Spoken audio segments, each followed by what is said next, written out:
அனைவருக்கும் வணக்கங்கள்.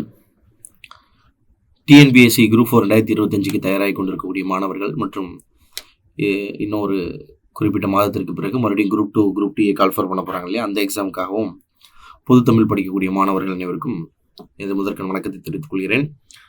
இன்றைக்கி நம்ம பொது தமிழ் பகுதி வரிசையாக கிளாஸ் ஸ்டார்ட் பண்ண போகிறோம் அப்படின்னு வீடியோவில் போட்டிருந்தேன் ஏற்கனவே. ஸோ அதனுடைய இனிஷியேட்டிவாக இன்றைக்கி முதல் வகுப்பு கொண்டு போயிடுவோம். ஸோ முதல் வகுப்பு என்ன டாபிக் நம்ம மென்ஷன் பண்ணியிருக்கிறோம் அந்த பிடிஎஃப் நம்ம ஆல்ரெடி முதல் வீடியோவுடைய டிஸ்கிரிப்ஷனில் பிடிஎஃப்பில் பின் பண்ணியிருந்தோம். ஸோ இன்றைக்கி நம்ம 3/2/2025 திருக்குறள் தொடர்புடைய செய்திகள் 2 அதிகாரங்கள் பார்க்க போகிறோம். சரி, இந்த கிளாஸ் நம்ம நம்மளுடைய அகாடமியோடைய மெட்டீரியலுடைய பிடிஎஃப் வச்சு தான் நம்ம நடத்திட்டு இருக்கோம், புக்கை வச்சு நடத்திட்டு இருக்கோம். ஸோ இது வரி வரியாக வாசித்து தான் நம்ம கண்டக்ட் பண்ண போகிறோம் கிளாஸ். ஸோ முடிஞ்சால் உங்களுக்கு தேவைப்படும் பட்சத்தில் நோட்ஸாக எடுத்துக்கோங்க, பின் நோட்ஸாக எடுத்துக்கோங்க. எல்லா பாயிண்ட்டையும் நோட்ஸாக எடுத்துக்கணும் அவசியம் கிடையாது. ஸோ பின் பாயிண்ட்டாக எடுத்துக்கோங்க. திருக்குறள் தொடர்புடைய செய்திகள் ரொம்ப ஒரு முக்கியமான ஒரு டாபிக். அதுவும் டிஎன்பிஎஸ்சியில் அவங்க கொடுத்துருக்கிறது 20 அதிகாரம் தான் கொடுத்துருக்குறாங்க. அதை பற்றி தான் பார்க்க போகிறோம். முதல்ல திருக்குறள் தொடர்பான செய்திகள் அப்படிங்கிற பகுதியில் நம்ம தமிழ் மொழி பேசக்கூடிய உலகளாவிய மக்கள் அனைவருக்கும் ஒரு வேதம் என்று சொல்லக்கூடிய ஒரு நூல் இருக்குது அப்படின்னா அது திருக்குறள் தான். நீங்கள் இந்துவாக இருக்கலாம், கிறிஸ்தவராக இருக்கலாம், இஸ்லாமியராக இருக்கலாம், நீங்கள் யாராக கூட இருந்துட்டு போங்க, தமிழ் பேசக்கூடிய ஒரு தமிழனாக இருக்கும் பட்சத்தில் உங்களுக்கு ஒரு வேதம் என்று இருக்கிறது என்றால் அது திருக்குறள் தான். ஸோ திருக்குறள் பார்த்தீங்கன்னா அந்த பெயர்ங்கிறதே எப்படி வந்தது அப்படின்னா, அதற்கு அவர் வைத்த பெயர் இல்லை, நம்மளா அதை ஒரு பெயர் வைத்து அழைக்கிறோம். அப்போ இது என்ன பெயர் அப்படின்னு பார்த்தீங்கன்னா, குறள், திரு, இந்த 2 பேரும் நம்மளா கொடுத்துருக்கோம். என்ன அப்படின்னு பார்த்தீங்கன்னா, முதல்ல இந்த பாடல் வகை பாடப்பட்டிருப்பது குறள் வெண்பா என்கின்ற ஒரு வகையால் பாடப்பட்டிருக்கு. குறள் அப்படின்னால என்னன்னா 2 அடி கொண்ட வெண்பான்னு அர்த்தம். 2 அடி கொண்ட வெண்பா, அதான் தமிழ்ல ஈரடி அப்படின்னு சொல்லியிருப்பாங்க. 2 அடி கொண்ட வெண்பா. அப்போ குறள் அப்படிங்கிறத பொதுவாக சொல்றாங்க. இருந்தாலும் தமிழ்ல எழுதப்பட்ட குறள்களே ரொம்ப மதிப்பு மிக்க குறள் என்பதால் இதை திரு என்ற ஒரு அடைமொழியோட கொடுத்து நம்ம திருக்குறள் என்று நம்ம பெயர் வச்சிருக்கோம். சரிங்களா? ஒரு 2000 ஆண்டுகள் ஆயிடுச்சு. நம்ம முன்னோர்கள் பார்த்தீங்கன்னா ஆளும் வேலும் பல்லு குருதி, 4ம் 2ம் சொல்லு குருதி அப்படின்னு சொல்லக்கூடிய அளவுக்கு பழமொழிகள்லேயே இந்த நூலை பேசியிருக்கிறாங்க. 2ம் என்றால் இந்த இடத்துல 2 அடி கூடிய திருக்குறளையும், 4ம் என்றால் 4 அடி உடைய 4 அடியாரம், 2 சேம் தான். இதுவும் அறத்தை போதிக்குது, வாழ்க்கைக்குள்ள ஒழுக்கத்தை சொல்லக்கூடிய நூல், அதுவும் ஒழுக்கத்தை சொல்லக்கூடிய நூல். இது திருக்குறளை பொதுவாக உலக பொதுமுறைன்னு சொல்லுவாங்க. ஏன் அப்படின்னு பார்த்தீங்கன்னா, திருக்குறள்ல குறிப்பிடப்பட்டிருக்கக்கூடிய கருத்துக்கள் ஒரு தனி மனிதனுடைய கருத்துக்களாக இல்லாமல் பொதுவாக யார் வேண்டுமானாலும் பின்பற்றக்கூடிய, அதாவது நாடு, மொழி, இனம், சமயம் எல்லாவற்றையும் கடந்து பொது மனிதன் பின்பற்றுவதற்குரிய வழிமுறைகளை கொண்டிருப்பதால் உலக பொதுமுறை என்று ஒரு பெயர் காரணத்தை சொல்லியிருக்கிறோம் பாருங்க. திரு கூட்டல் குறள். குறள்ங்கிறது அதோடைய வெண்பாவின் வகை, குறுகிய அடிகளை உடையது, 7 சீர்களை கொண்ட ஈரடி வெண்பா. திரு என்பது உங்களுக்கு செல்வம், சிறப்பு, அழகு, மேன்மை, தெய்வத்தன்மை, இந்த மாதிரி பல பொருள் நம்ம சொல்ல முடியும். ஸோ திருக்குறள் என்பதே ஒரு ஆகு பெயர் தான். இந்த வார்த்தையை நம்ம சொல்றதே திருக்குறள் படித்தேன் என்று சொல்வதே ஒரு ஆகு பெயர் தான். என்ன ஆகு பெயர்னா அடையெடுத்த கருவி ஆகு பெயர். கருவி ஆகு பெயர் அப்படின்னா குறள் என்பது பாவகையை குறிக்காமல் திருக்குறள் என்ற நூலை குறிப்பதால் இதற்கு அடையெடுத்த கருவியாகு பெயர் என்று பெயர். கேட்பாங்க, அடையெடுத்த கருவியாகு பெயர். ஸோ குறள் வெண்பா என்னும் பாவகையால் இதை ஆக்கியிருக்கிறாங்க. திரு என்னும் அடைமொழியால் குறிப்பிடப்படக்கூடிய நூல். இந்த நூலுக்கு தமிழில் எழுதப்பட்ட உலக பணுவல் அப்படின்னு சொல்லுவோம். பணுவல் அப்படின்னாலே நூல் என்றுதான் அர்த்தம். உலகத்திற்கான நூல் என்று ஒரு பொருள். ஸோ திருக்குறளை எப்படிலாம் அழைக்கிறாங்க அப்படின்னா, திருவள்ளுவம், குறள், தமிழ்மறை, பொதுமறை, முப்பால், 3 பகுப்புகள் இருக்குல்லையே, அறம், பொருள், இன்பம், பொய்யாமொழி, தெய்வ நூல், வாயுரை வாழ்த்து, உத்தரவேதம், திருவள்ளுவ பயன், அடுத்தது பார்த்தீங்கன்னா தமிழ் மொழி, தமிழ் மாதின், இனிய உயிர்நிலை, அற இலக்கியம்னு இதுக்கு ஒரு பேர் இருக்கு. அற இலக்கியத்துல பல இலக்கியங்கள் இருக்கு. அதுல தமிழ்ல அற இலக்கியத்துல முதன்மையான திருக்குறள். முதுமொழி, பொருளுரை, குறிக்கோள் இலக்கியம், நீதி இலக்கியத்தின் நந்தா விளக்கு, அறிவியல் இலக்கியம், வள்ளுவ மாலை, தமிழ் மனுநூல், திருவள்ளுவர் வாய்மொழி, தெய்வ மாமறை, அதுக்கப்புறம் உலக பொதுமறை, தமிழர் திருமறை. எத்தனை பெயர்கள் பாருங்க. இதுல உங்களுக்கு எந்த பெயர் தெரியலையோ அதை நோட் பண்ணுங்க. மறுபடியும் பிடிஎஃப்ங்கிறது ஒண்ணு தேவை கிடையாது. நீங்க மறுபடியும் பிடிஎஃப் கொடுங்கன்னு கேட்கறதோ அது நமக்கு பிரயோஜனப்படாது. மாணவர்கள் கொடுக்கக்கூடிய நோட்ஸை நீங்க ஒரு 1 hour கிளாஸ்னா 1 hour டெய்லி, ஒரு நாளைக்கு 1 hour தான் ஸ்பெண்ட் பண்ண போறோம். உட்காந்து பொறுமையா எழுதுனீங்கன்னா சிறுதுளி பெருவெள்ளமாக மாறும். திருவள்ளுவருக்கு வேறு பெயர்கள் இருக்கு. நாயனார் அப்படின்னு சொல்றாங்க. வான்புகழ் வள்ளுவர், அவரோட பேரை பாருங்க, வான்புகழ் வள்ளுவர். தேவர் என்று சொல்கிறார்கள். நச்சினார்க்கினியர் என்ன சொல்றாரு? தேவர் என்று சொல்கிறார். வானுலகத்தில் உள்ள தேவராக இருந்திருப்பார். தேவர்கள் அப்படின்னா வானுலகத்தில் உள்ள தெய்வத்திற்கு ஒப்பானவர்கள். முதற் பாவலர், தெய்வ புலவர் என்று இளம்பூரனார் சொல்றார். இந்த மாதிரிலாம் கேட்பாங்க. தெய்வ புலவர் என்று சொன்னவர் யார்? நான்முகனார், மாதானுபங்கி, சென்னாபோதார், பெரு நாவலர், பொய்யில் புலவர், பொது நெறி கண்ட புலவர் என்றெல்லாம் இவர் என்ன பண்ணியிருக்காங்க, நிறைய இடங்கள்ல பாராட்டியும் பேசி இருக்கிறார்கள். ஸோ பாரதியார் சொல்லியிருக்கார் புது நெறி கண்ட புலவர் அப்படின்ட்டு வள்ளலாரை சொல்லியிருப்பாரு. அதே மாதிரி பொது நெறி கண்ட புலவர் என்று சொல்லியிருப்பாங்க. திருக்குறள்ல எல்லா நாட்டிற்கும் உரிய கருத்துக்கள் இருக்கு. பொதுவா சரி, திருவள்ளுவர் எந்த காலத்துல பிறந்தார் அப்படின்னு பாத்தீங்கன்னா, பொதுவா நம்மளுடைய பல்வேறு இலக்கிய கணிப்புகளின் அடிப்படையில கிறிஸ்துவுக்கு முன்னாடிதான் அவர் பிறந்திருக்கிறாரு அப்படின்னு கணிச்சிருக்கிறார். மறைமலை அடிகள் பொது ஆண்டு முன்பு 31 இவர் பிறந்ததாக கூறுகிறார்.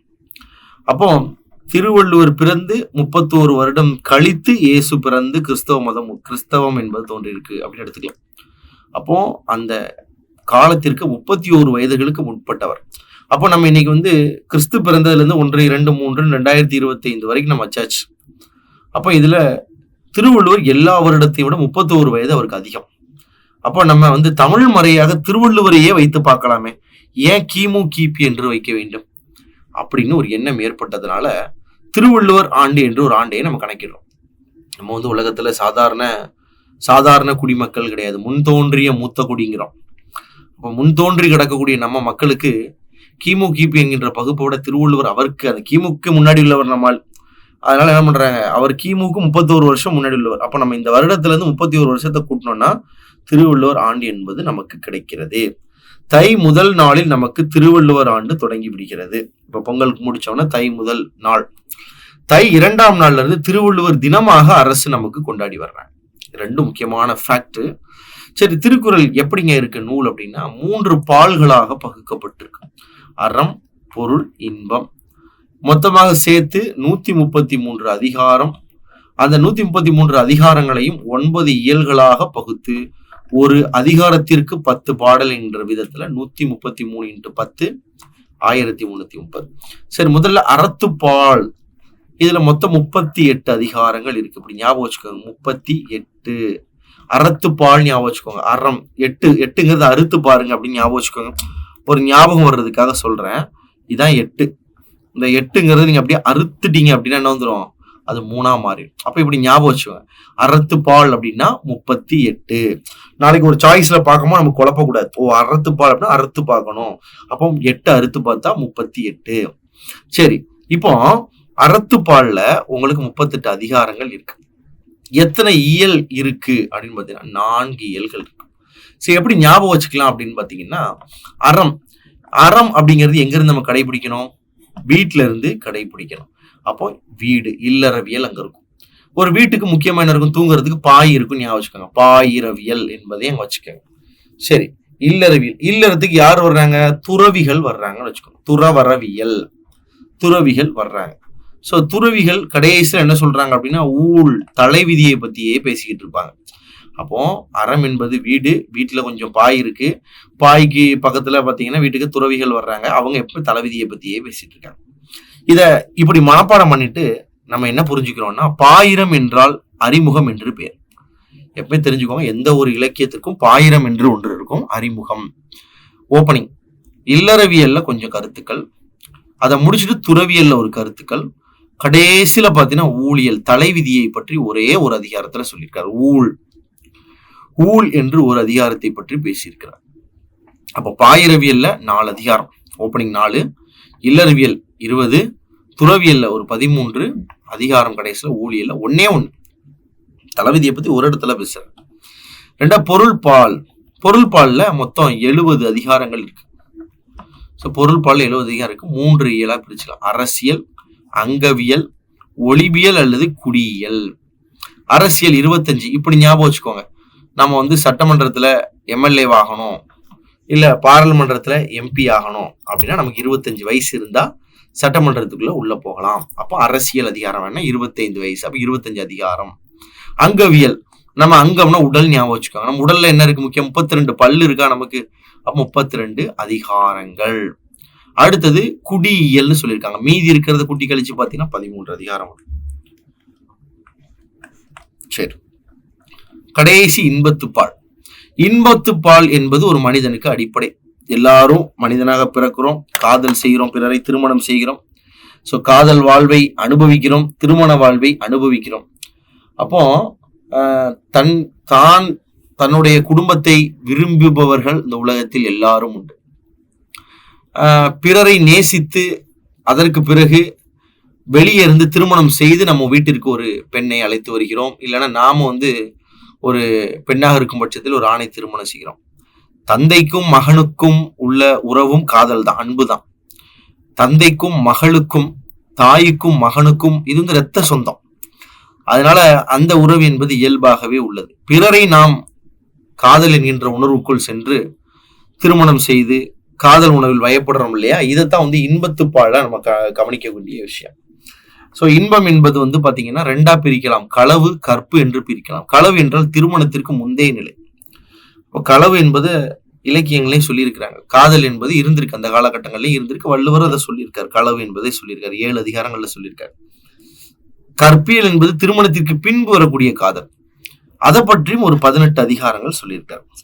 மொத்தம் இன்பத்துப்பால்ல 25 அதிகாரம், 2 பகுப்பு தான் இயல்கள். களவியல், கற்பியல். களவு என்றால் திருமணத்திற்கு முந்தைய நிலை. நீங்க ஞாபகம் வச்சுக்கோங்க, திருமணத்துக்கு முந்தைய லவ் பண்ணுவாங்க. எப்படி லவ் பண்ணுவாங்க? வாரத்துல 7 நாளும் லவ் பண்ணிக்கிட்டே இருப்பாங்க. திங்கள், செவ்வாய், புதன், வியாழன், வெள்ளி, சனி, ஞாயிறு. கற்பியல். கற்பியல்லாம் திருமணத்துக்கு பிந்தைய. அப்ப திருமணம் எப்ப நடக்கும்? 18 வயசுல திருமணம் நடக்கும். பெண்களுக்கு 18 வயசுல வச்சுக்கோங்க. அப்போ களவியல் 7, கற்பியல் 18. இப்படி படிச்சுக்கிட்டீங்கன்னா உங்களுக்கு வாழ்க்கையில எந்த ஒரு சூழல் வந்தாலும் அது மறக்காது. பாயிரவியல், இல்லறிவியல், துறவியல், ஊழியல் அங்க முடிஞ்சிருச்சு. அரசியல், அங்கவியல், ஒளிபியல், குடிபியல் இங்க முடிஞ்சிருச்சு. இன்பத்துப்பால களவு, கற்பு. களவுனா வாரத்தின் 7 நாள்லயே 7 அதிகாரம். கற்புனா 18 வயசுக்கு மேலதான் உங்களுக்கு திருமணம் செய்ய முடியும் அப்படின்னு இங்க முடிச்சிருக்காங்க. சரி, இப்போ திருக்குறளை அந்த காலத்துல அவர் எழுதியிருக்கிறார். அதுக்கு என்னங்க பொருள் அப்படின்னு நிறைய இடங்கள்ல சில மாறுபாடுகள் இருக்கும். இப்ப சில இடங்கள்ல திருவள்ளுவர் எதை சொல்றாரு அப்படின்னு மீன் பண்ணி நம்மளால புரிஞ்சுக்கிறது கஷ்டமா இருக்கும். அப்ப திருக்குறளுக்கு ஒரு விளக்கம் தேவைப்படுகிறது. அவர் எழுதுனது இதுவரைக்கும் திருக்குறளுக்கு உரை எழுதியவர்கள் 10 அதாவது 10 பேர் உரை எழுதியிருக்காங்க. யாரெல்லாம் பாத்தீங்கன்னா தருமர், மணக்குடவர், தாமத்தர், நச்சர், பரிதி, பரிமேலழகர், திருமலையார், மள்ளர், பரிப்பெருமாள், காளிங்கர். கடைசியா பாத்தீங்கன்னா உங்களுக்கு எல்லையுரை செய்தவர்கள் அப்படின்னு சொல்லிட்டு இவங்க கொடுத்திருக்காங்க. இது ஒரு பாடலாக சொல்லியிருக்கிறாங்க. பழம்பாடல்ல தருமர், மணக்குடவர், தாமத்தர், நச்சர், பரிதி, பரிமேலழகர், திருமலையார், மள்ளர், பரிப்பெருமாள், காளிங்கர் இவங்கெல்லாம் வள்ளுவர் 100க்கு எல்லையுரை செய்தார் இவர் அப்படின்னு 10 பேரை பத்தி ஒரு பழம்பாடலே ஒண்ணு இருக்கு. சரி, இப்ப திருக்குறள் ஒரு உலக பொதுமுறைங்கிறத தாண்டி வாழ்வில் நாம் இறந்து போவதற்கு முன்பு ஒரு நாளாவது திருக்குறளை கம்ப்ளீட் பண்ணிட்டு நம்ம இறந்து போனோம். திருக்குறள்ல என்னென்னலாம் இருக்கு பாருங்க. அதோட பொது குறிப்புகள் தமிழ் முதல் எழுத்தான அகரத்தை மையமாக கொண்டு தொடங்கு. முடியும் போது நகர ஒற்றில் முடிகிறது பாருங்க. மெய்யெழுத்தின் கடைசி எழுத்து. அகர முதல் எழுத்தெல்லாம் ஆதிபகவன் முதற்றே உலகு. கடைசியில நகர எழுத்துல முடியும் போது ஊடுதல் காமத்திற்கு இன்பம் அதற்கு இன்பம் கூடி முயங்க பெறின் என்று சொல்லி முடிக்கிறார் வள்ளுவர். கடைசி மெய்யெழுத்து தான். அப்ப உயிரெழுத்துல முதல் குறள் தொடங்கி மெய்யெழுத்தின் கடைசி எழுத்துல கடைசி குறள் முடிகிறது. காலம் கடந்த ஒரு புதுமை நூல். இந்த காலத்துக்கு பொருந்தும் சில நூல்லாம் நம்ம சொல்லலாம், இதெல்லாம் அந்த காலத்துக்கு தாங்க அப்படிங்கிற மாதிரி இருக்கிற நூல் எல்லாம் தாண்டி இது வித்தியாசம் இன்னைக்கும் பொருந்தது. தமிழுக்கு கதி அப்படின்னு சொல்றாங்க. இதை காதி, கேனா கம்பராமாயணம், தீனா திருக்குறள். இந்த 2 மொழி தான் தமிழுக்கு கதி. நம்ம தமிழ் இந்த மொழி விட்டுறக்கூடாது. திருக்குறள்ல 14,000 சொற்கள் இருக்கு. மொத்த எழுத்துக்கள் 42,194. வடமொழி எழுத்துக்கள் இருக்குதா அப்படின்னு பார்த்தீங்கன்னா மொத்தமே 50 விட குறைவாக இருக்கு. ஆனால் அவரும் பயன்படுத்தியிருக்காரு. பர்சன்டேஜில் பார்த்தீங்கன்னா 0.4% தான் பயன்படுத்தியிருக்காரு. ஸோ திருக்குறளில் தமிழ் எழுத்துக்கள் 247ல் 37 எழுத்துக்கள் மட்டும் அவர் பயன்படுத்தவே இல்லை. நம்ம 247 எதை சொல்றோம்? உயிரெழுத்து மெய் எழுத்து அந்த கலந்து சொல்றோம் இல்லையா? திருக்குறள்ல பயன்படுத்தாத ஒரே உயிர் எழுத்துனா இந்த ஔ என்ற எழுத்தை அவர் பயன்படுத்தவில்லை. திருக்குறள்ல ஒரு முறை மட்டுமே பயன்படுத்தப்பட்ட எழுத்துக்கள் இந்த ழி மற்றும் ங. இது ஒரு முக்கியமான ஒரு கேள்வி. திருக்குறள்ல இடம்பெறாத 2 முக்கியமான சொல் தமிழ் என்றே அவர்கிட்ட சொல்லல. அவர் பாருங்க, தமிழ் மொழியில் எழுதின வள்ளுவர் அதுக்கு தமிழ் என்கின்ற ஒரு வார்த்தையை சொல்லவே இல்லை. அதே மாதிரி கடவுள் என்கின்ற ஒரு வார்த்தையும் அவர் சொல்லவே இல்லை. நம்ம தான் கடவுள் வாழ்த்து என்று அதை நம்ம எடுத்துக்கொள்கிறோம். வான் சிறப்பு அப்படின்னு வரிசையா போது கடவுள் வாழ்த்து. அகர முதல் எழுத்தெல்லாம் ஆதிபகவன் முதற்றே உள்ள கற்றதால் பயனென்கொள் வாளறிவான் அற்றார் தொழார் என் மலர்மிசை ஏகி நான் மானடி சேர்ந்த நிலமிசை மீடு வாழ்வார் கோளில் பொறில் குணமிலவே என் குணத்தான் தாளை வணங்கா தலைன்னு சொல்லியிருக்காரு. தவிர கடவுள் எங்கேயும் சொல்லணும். திருக்குறள் இடம்பெறாத ஒரே ஒரு நம்பர் 9. ஸோ இப்போ உலக நாடுகள்ல பாரத பிரதமர் சீனாவுடைய எல்லையில போய் நின்று நம்மளுடைய லடாக் வீரர்களுக்கும் சீன எல்லையில் உள்ள இந்திய வீரர்களுக்கும் என்ன சொல்றாரு? ஒரு வலிமையான ஒரு வார்த்தையை சொல்லும் பொழுது, பட்டை குடி அமைச்சு கூழ் அரண் நட்பு ஆறும் உடையான் அரசருள் ஏறு ancient Tamil poet Thiruvalluvar set அப்படிங்கிறார். பாருங்க, எங்க சீன எல்லையில பாரத பிரதமர் பேசுறார். பட்டை குடி கூழ் அமைச்சு நட்பு அரண் ஆறும் உடையான் அரசருள் ஏறுன்னு சொல்றார். அப்போ உலகம் முழுதும் ஸ்ப்ரெட் அவுட் ஆயிருக்கு. இன்னைக்கு வந்தவங்க இந்தியாவில் சொல்லும்போது திருக்குறளை மெயினா சொல்றாங்க. ஸோ வெளிநாட்டுல திருக்குறளுடைய பெருமை என்னன்னு பாத்தீங்கன்னா, திருக்குறளை 40 ஆண்டுகள் படிச்சு ஜியு போப் என்பவர் அதை ஆங்கிலத்துல மொழிபெயர்த்து வெளியிட்டிருக்கார் 1886ல். ஸோ திருக்குறளுடைய மொழிபெயர்ப்பு நிறைய மொழிகள்ல இருக்கு. ஆங்கிலத்துல உள்ளதை நம்ம சொல்றோம். ருஷ்ய மாளிகை, அதாவது ரஷ்யான்னு சொல்ற நாட்டுல இருக்கக்கூடிய கிரெம்ளின் மாளிகை, இந்த மாளிகை அட்டாமிக் பாம் எக்ஸ்ப்ளோஷன் கூட வேணா வெடிச்சா கூட அங்க உள்ள பொருள் சேதமாகாத ஒரு அறை ஒன்று இருக்கு. அங்க ஒரு பாதுகாப்பு பெட்டகம் இருக்கு. அங்க திருக்குறள் நூலையும் ஒரு காப்பி வச்சிருக்கிறாங்க.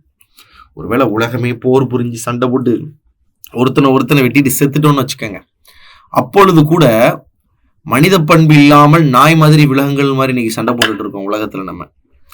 ஸோ ஒவ்வொரு நாடுகளும் மனித பண்பு இருந்துச்சுன்னா ஒவ்வொரு நாடுகளும் போர் புரிஞ்சு சண்டை போட்டுட்டு இருப்போமா? மனித பண்பு இல்லை நம்மள்கிட்ட. அப்ப மனித பண்பு குறைஞ்சி இன்னும் ரொம்ப நாட்கள் சென்ற பிறகு இது எல்லாமே குறைஞ்சு போய் ஒருத்தர் அடிச்சு பிடிச்சி வெட்டிக்கிட்டு போர் புரிஞ்சு குண்டு போட்டு இறந்த பிறகு கூட மீண்டும் பல தலைமுறைகள் ஏதாவது மண்ணில இருந்து முளைச்சு வரும் பொழுது இந்த அகழ்வாராய்ச்சி செய்து பார்த்து இந்த நூலை பார்க்கும் பொழுது திருக்குறளை படிச்சு பார்த்து ஆகா எப்படிலாம் வாழ்ந்திருக்கிறாங்க மக்கள் என்பதை புரிந்து கொள்வார்கள். ஸோ இங்கிலாந்துடைய காட்சி சாலை அங்க திருக்குறளை பைபிளுக்கு இணையாக வைத்திருக்கிறார்கள். இங்கிலாந்து நாட்டு அரசி விக்டோரியா மகாராணியார் கூட காலையில் எந்திரிச்சோடனே திருக்குறள் படிக்கும் பழக்கம் உடையவராக இருந்தார் என்று அவர் ஒரு செய்தியில வெளியிட்டிருக்கிறார். ஸோ திருக்குறள் உலகம் ஏற்கும் கருத்துக்களை கொண்டுள்ளதால் இதற்கு உலக பொதுமுறை. நம்ம தமிழ்நாடு தமிழ் மக்களுக்குன்னு அவர் எழுதி வைக்கல. நம்ம மக்கள் பாருங்களேன், எப்பவுமே முன்னோடிகள் எப்படி இருந்திருக்கிறாங்க பாருங்க. இது சீனாவுக்கான கருத்து, இது ரஷ்யாவுக்கான கருத்துன்னு சொல்ற மாதிரி நம்ம மக்கள் தமிழ் மக்களுக்கான கருத்து எங்கேயுமே சொல்ல. யாதும் ஊரே யாவரும் கேளீருங்கிறார். பிறப்புக்கும் எல்லா உயிர்க்கும் செய்தொழில் வேற்றுமையான்னு எல்லாமே பொதுவாகத்தான் நம்ம மக்கள் பாடியிருக்கிறாங்க. திருக்குறள்ல உள்ள அறம் பொருள் என்றையும் இரண்டையும் லத்தீன் மொழியில மொழிபெயர்த்திருக்கிறார் ஒரு செயின்ட். அவர் பேர் வீரமாமுனிவர். ஸோ வீரமாமுனிவர் கொண்டு போயிருக்கிறாரு. ஸோ திருக்குறள்ல பாருங்க, உடைமை உடைமை உடைமை என்று 10 அதிகாரம் வருது. அன்புடைமை, அடக்கமுடைமை, ஒழுக்கமுடைமை, பொறையுடைமை, அருளுடைமை, அறிவுடைமை, ஊக்கமுடைமை, ஆழ்வினை உடைமை, பண்புடைமை, நானுடைமை, இத்தனை உடைமைகளை திருக்குறள் போதித்து தருகிறது. திருக்குறள்ல 7 என்கின்ற ஒரு நம்பர் வந்து பாத்தீங்கன்னா ஒரு ஃபேன்சியான நம்பர். நமக்கு 7 அப்படின்னாலே மகேந்திர சிங் தோனி அவருடைய டிஷர்ட் ஞாபகத்துக்கு வரும். 7ங்கிறது ஒரு பெரிய ராசியான நம்பர். திருவள்ளுவர் பாருங்க, நிறைய இடத்துல 7 என்பதை பொறியாக வச்சிருக்கிறார். அவர் எல்லா திருக்குறளையும் 7 சீர்கள்ல தான் எழுதியிருக்கிறாரு. 7 அப்படிங்கிற எழுத்தையே அவர் 8 தடவை என்ன பண்ணியிருக்காரு? குறட்பாக்கள்ல பயன்படுத்தி இருக்காரு. எழுமை எழுபிறப்பும் உள்ளவன் தங்கன் விழுமம் துளைத்தவர் நட்புங்கிறார். அப்படி 7 எத்தனை தடவை சொல்லியிருக்காரு? 8 முறை சொல்லியிருக்காரு. அதிகாரம் 133, அதையும் கூட்டினீங்கன்னா 3 + 3 + 1 மொத்தம் அதுவும் 7 தான். ஸோ மொத்த குறள் பாக்கள் 1330, இதையும் கூட்டினாலும் 7 தான். இந்த நூல் 107க்கும் மேற்பட்ட மொழிகள்ல மொழிபெயர்க்கப்பட்டிருக்கு. திருக்குறள்ல கோடி என்னும் சொல் 7 இடங்கள்ல இடம்பெற்றிருக்கு. ஸோ திருக்குறளை கோடி என்கின்ற ஒரு சொல் 7 முறை இடம்பெற்றிருக்கு. ஸோ இந்த திருக்குறள் என்ன பகுப்புல வச்சிருக்கிறாங்க அப்படின்னு பார்த்தீங்கன்னா, நம்ம சங்க இலக்கியங்கள்ல 14 கீழ்கணக்கு என்கின்ற ஒரு பகுப்புல வச்சிருக்காங்க. அது என்னங்க 14 கீழ்கணக்கு? புதுசா படிக்கிறவங்களுக்கு புரியலன்னா, சங்க காலத்துல கண்டுபிடிக்கப்பட்ட அனைத்து இலக்கியங்களையும் ஒன்றாக சேர்த்து வகுத்து, அது ரொம்ப காலத்தால் முற்பட்ட இலக்கியங்களை 14 மேல் கணக்கு என்றும், அதற்கு அப்புறம் எழுதப்பட்டிருக்கலாம் என்ற இலக்கியங்களை 14 கீழ்கணக்கு என்றும் பகுத்திருக்கிறாங்க. இதுலதான் இந்த 14 கீழ்கணக்குல சங்க காலத்தின் எண்டுல, அதாவது இறுதி பகுதியில இந்த நூல் எழுதப்பட்டிருக்கலாம் என்று சொல்லப்படுகிறது. அறநூல்களே முதன்மையான நூல். அறம் என்று வாழ்க்கைக்கு தேவையான ஒழுக்கம் அதை சொல்லிக் கொடுக்கிற முதல் நூல் எதுனா தமிழ் இதுதான். இதுக்கப்புறம் தான் நாலடியார், நான்மணிக்கடிகை, இன்னா நற்பது, இனிய நற்பது, கார நற்பதுன்னா ஃபர்ஸ்ட் இதுதான். ஸோ பாவால் பெயர் வைக்கப்பட்ட ஒரு நூல். அந்த பாடலுடைய தன்மையை வச்சே பேர் வச்சிருக்கிறான் பாருங்க. குறள் வெண்பா, அதாவது 1.25 அடி. ஆனா முதல் நூலும் இதுதான். உலகத்துல ஏன் திருக்குறள் ஏன் இவ்வளவு ஃபேமஸ் ஆயிடுச்சுன்னா, நம்மளே யூடியூப்ல பாருங்க, வீடியோ பார்க்கறதுக்கும் ஷார்ட்ஸ் பார்க்கறதுக்கும் வித்தியாசம் இருக்கா? ஷார்ட்ஸ் அப்படிங்கிறது நம்மளை பொறுத்த வரைக்கும் குயிக் மெசேஜ். ஏன்னா திருக்குறளை என்ன சொல்லியிருக்குன்னா, விரைந்து கேட்கும் ஞானம் தான் சொல்றாரு. விரைந்து செய்தி கேட்கும் ஞானம். இந்த உலகம் எப்பவுமே எப்படிப்பட்டதுன்னா, ஷார்ட்டா சொன்னாதான் கேட்கும். நீங்க பாட்டுல பக்கம் பக்கமா உட்காந்து பேசுறீங்க கேட்காது. அப்ப திருவள்ளுவருக்கு அந்த காலத்திலேயே தெரிஞ்சிருக்கு. அதனால ஷார்ட்டா சொல்லியிருக்காரு, ஷார்ட்ஸ் மாதிரி சொல்லியிருக்காரு. இதைதான் நாலடியாரும் சொல்லுது, 4 வரியில சொல்லுது. இதைதான் பாத்தீங்கன்னா சிறுபஞ்சம் மூலம் சொல்லுது, 5 கருத்துக்கள் வச்சு சொல்லுது. யாரு கேட்பாங்க? நேரம் எங்க இருக்கு? அப்போ 2 வரின்னு கூட சொல்ல முடியாது. 1.25 வரியில உலகத்தின் அனைத்து மதங்கள்லையும் அனைத்து மக்களுடைய கருத்துக்களையும் ஒன்றாக திருவள்ளுவர் சொல்லி முடிச்சுட்டு போயிட்டார். சோ திருக்குறளுடைய சிறப்பை பற்றி பேசுவதற்கே ஒரு தனி நூல் எழுதப்பட்டிருக்கு. அதான் திருவள்ளுவ மாலை என்கின்ற ஒரு நூல் எழுதப்பட்டிருக்கு. சோ திருக்குறள், இப்படிப்பட்ட திருக்குறள் எப்படிங்க என்னைக்கு நமக்கு நூலாக பதிப்பிச்சு கையில வந்துச்சு அப்படின்னு சொல்லிட்டு பாத்தீங்கன்னா, திருக்குறள் 1812 தான் முதன்முறையாக மலையசத்துவன் மகன் ஞான பிரகாசன் அவர் தஞ்சையில பதிப்பிச்சு வெளியிட்டார். இப்பதான் பிரிண்ட் ஆகி வெளியே வரும். 1840 அதற்கு உரை தேவைப்பட்டதுனால பரிமேலழகர் உரை என்கின்ற ஒரு உரையுடன் பதிப்பித்து வெளியிட்டனர். 11 வெளியிட்டு இருக்கிறாங்கன்னு பார்த்தோம் உரை. அதுல சிறந்த உரை என்னன்னா இந்த பரிமேலழகருடைய உரை தான். முதன்முறையாக இந்த 11 உரை எழுதுவதில் 10 பேர் எழுதியிருந்தாலும் முதல் உரை எழுதுபவர் பாத்தீங்கன்னா மணக்குடவர் என்பவர் தான் உரை எழுதியிருக்க. மனசு வேணும் ஞாபகம் வச்சுக்கோங்க. திருக்குறளுக்கு உரை எழுதுறதுக்குன்னு ஒரு மனசு வேணுமே, முதல்ல இருக்காரு அப்படின்னு ஞாபகம் வச்சுக்கோங்க. 11 இருந்தாலும் இந்த 11 முதல்ல எழுதுனது இவர் தான், மணக்குடவர். ஆனா லேட்டஸ்டா வருவேங்கிற மாதிரி பரிமேலழகருடைய உரை தான் இதுவரைக்கும் புலவர்களே சிறந்த உரை என்று கருத்தில் கொள்ளப்பட்ட ஒரு உரை. திருக்குறள்ல 2 மலர்களை தான் அவர் பயன்படுத்தி இருக்கிறார், அனிச்சம், குவளை. திருக்குறள்ல ஒரே ஒரு பழத்தின் பெயர் நெருஞ்சி பழம், ஒரே ஒரு விதையின் பெயர் குன்றிமணி. திருக்குறள்ல இன்பத்துப்பால்லையும் சரி பொருள்பால்லையும் சரி குறிப்பறிதல் என்கின்ற அதிகாரம் வரும். 2 முறை வரும். ஒரு குறிப்பறிதல் பொருள்பால்ல எப்படி வரும்னா, பிறருடைய குறிப்பை நம்ம அறிஞ்சு செயல்படணும் அப்படின்னு ஒரு இதா வரும். மன்னர் தன்னை சுற்றி இருப்பவங்களோட குறிப்பு அறிஞ்சுதான் செயல்படணும்னு வரும். பொருள்பால்ல, இன்பத்து பால்ல எப்படி வரும்னா, தலைவியின் குறிப்பை அறிந்து நாம் செயல்பட வேண்டும் என்கின்ற அர்த்தத்துல வரும். திருக்குறள்ல இடம்பெற்ற 2 மரம், பனை மரம் மற்றும் மூங்கில் மரம். திருக்குறள்ல அதிகமாக பயன்படுத்தப்பட்ட ஒரே எழுத்து இந்த நீ என்கின்ற இரட்டை சுழி நீ அதிகமாக பயன்படுத்தியிருப்பார். பாருங்க, திருக்குறளுக்கு முதல்ல உரை எழுதியவர் மணக்குடவர். இப்படி ஞாபகம் வச்சுக்கோங்க. ஃபர்ஸ்ட் உரை எழுதுறதுக்குன்னு ஒரு நல்ல மனசு வேணும்லப்பா அப்படின்னு ஞாபகம் வச்சுக்கோங்க. ஸோ காலத்தால் முந்தையவர், இதுல ரொம்ப வயசான ஆள் ஞாபகம் வச்சுக்கலாம். ரொம்ப ஏன்ஷியண்டான ஆள் யாருன்னா தருமர். சிறந்தது பரிமேலழகர் ஞாபகம் வச்சுக்கோங்க. நல்லா அழகா இருக்க போய் தான் அது சிறந்ததுன்னு சொல்றாங்க. திருக்குறளை யாரெல்லாம் மொழிபெயர்த்திருக்கிறாங்க? ஜி போபாத இங்கிலீஷ்ல 1886, லத்தீன் மொழியில வீரமாமுனிவர், ஜெர்மனில கால் கிராலின், அதுக்கப்புறம் பாத்தீங்கன்னா பிரெஞ்சு மொழியில ஏரியல் என்பவர் மொழிபெயர்த்திருக்கார். ஸோ ஜெர்மன்ல கிரௌலின்னு சொல்லுவாங்க, கார்லின் அப்படின்னு சொல்லலாம். ஸோ உலகத்திலே அதிகமாக மொழிபெயர்க்கப்பட்ட நூல்கள்ல இதுவும் ஒரு முதன்மையான ஒரு நூலாக இது அமைந்திருக்கிறது. நம்ம பாருங்க, திருவள்ளுவர்லாம் இறந்து இத்தனை ஆண்டுகளாய் நம்ம இன்னும் உட்காந்து பேசிட்டு இருக்கோம். அப்போ நம்ம ஒரு சாதாரண மனிதன் இதை பத்தி பேசும்போது பெரிய பெரிய லெஜெண்ட்ஸ் புலவர்கள்லாம் இது எவ்வளவு தூரத்துக்கு கொண்டு போயிருப்பாங்க, அவங்களுடைய நூல்கள்ல அதை எப்படி படிச்சு சந்தோஷப்பட்டு வியந்திருப்பாங்க, ஆகா இப்படின்ட்டு. அதுல பாருங்க, திருக்குறளோட பேரு வள்ளுவர் தம் குறள் பாவடியால் வையத்தார் உள்ளுவதெல்லாம் அளந்தார் ஓர்ந்து என்று பரணர் சொல்லியிருக்கார். சங்க காலத்துல பரணர் சொல்லியிருக்கார். மதுரை காஞ்சி எழுதிய மாங்குடி மருதனார் என்கின்ற புலவர் நம்ம திருவள்ளுவரை புகழ்ந்தால் சாதாரணம். ஒரு புலவரே திருவள்ளுவரை புகழ்ந்து சொல்றது எவ்வளவு பெரிய விஷயம். கரெக்ட் தானே? ஒரு பெரிய டான்சர் ஒருத்தர் இருக்காருன்னா மைக்கேல் ஜாக்சன் ஒருத்தர் புகழணும்னு வச்சுக்கோங்க, நம்ம எல்லாருமே புகழ்ந்து சொல்லலாம். மைக்கேல் ஜாக்சனை இன்னொரு ஒரு பெரிய நாடகத்தில் நாட்டியத்தில் சேர்ந்த ஒருத்தர் பாடும் பொழுது புகழ்ந்துமா, என்னது இப்படி புகழ்ந்து இருக்கிறாரு, இவ்வளவு புகழ்ந்து இருக்கிறாரு, அது தகும் என்று சொல்றோம். அதுக்கு பாருங்க, உள்ளதோருள்ளும் உருக்குமே வள்ளுவர் வாய்மொழி மாண்பு. உள்ளதோருள்ளும் உருக்குமே வள்ளுவர் வாய்மொழி மாண்பு. அடுத்து பாத்தீங்கன்னா, பொய்ப்பால பொய்யே யாய் போயின பொய்யில்லாதா மெய்ப்பொருள் மெய்யாய் விளங்கினவே முப்பாலின் தெய்வ திருவள்ளுவர் செய் திருக்குறளால் வையத்து வாழ்வார் மனத்து என்று தேனிக்குடி கீரனார் சொல்லியிருக்கார்.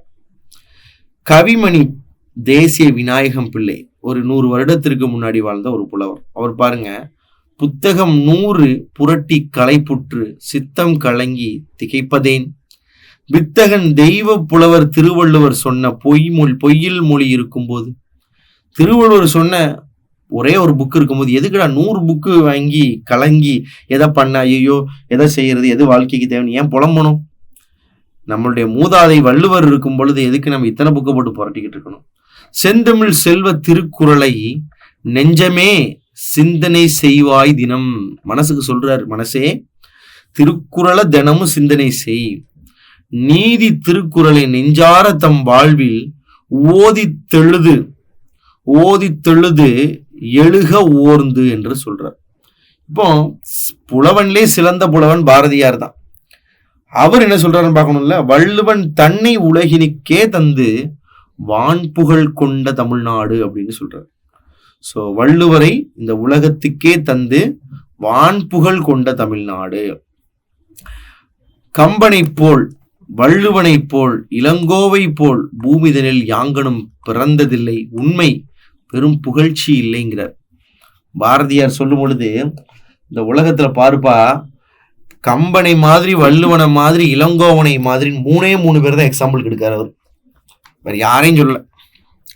பாரதியாரை பொறுத்த வரைக்கும் முதல்ல சிறந்தது கம்பன் தான். அதனாலதான் காலப்படி பார்த்தீங்கன்னா ஃபர்ஸ்ட் வள்ளுவர் சொல்லணும், 2வது இளங்கோடி சொல்லணும், 3வது கம்பர் சொல்லணும். அவர் என்ன பண்றாரு, அவர் கம்பரை தூக்கிட்டு வந்து முதல்ல வைக்கிறார், 2வது வள்ளுவர், 3வது இளங்கோடி. அவரை பொறுத்த first rank, second rank, third rank. Bharathidasan சொல்றாரு, தெள்ளு தமிழ் நடை சின்னஞ்சிறிய 2 அடிகள், வள்ளுவனை பெற்றதால் பெற்றதே புகழ் வையகமே என்று சொல்கிறார். இதுல எப்படிங்க ரெண்டையும் குழப்பம்னா, வான் புகழ் என்ற ஒரு வார்த்தையை பார்த்துக்கோங்க. அப்படியே படிச்சுன்னா புரியாது.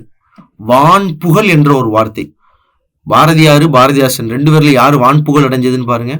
யாரு? பாரதியார் தான்.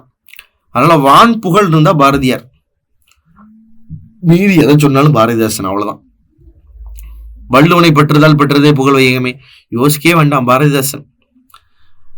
வெல்லாததில்லை திருவள்ளுவன் வாய் விதைத்தவற்றுள் பொல்லாததில்லை புரைதீர்ந்த வாழ்வினிலே அழைத்து செல்லாததில்லை பொதுமறையான திருக்குறளில் இல்லாததில்லை இணையில்லை முப்பாலுக்கின் நிலத்தே அப்படின்னு சொல்லியிருப்பார். இல்லாததில்லை, இந்த நிலத்துல திருவள்ளுவருடைய முப்பால் என்று சொல்லியிருக்கார். முப்பால் என்னது? திருக்குறள். திருக்குறளுக்கு இணையா இந்த நிலத்துல என்னப்பா இருக்கு? சரி, திருவி கல்யாண சுந்தரனார் இருக்கார். அப்போ அவர் ஒரு சிறந்த உரைநடை ஆசிரியர். இப்போ ரீசன்ட் டேஸ்ல ஒரு 100 வருடத்திற்குள் அவரு திருவள்ளுவர் ஒரு வகுப்பாருக்கோ, ஒரு மதத்தை சேர்ந்தவருக்கோ, ஒரு நிறத்தவருக்கோ, ஒரு மொழி பேசுறவருக்கோ, ஒரு நாட்டவருக்கோ உரியதன்று, அது மண்பதைக்கு உலகுக்கு பொதுங்கர்.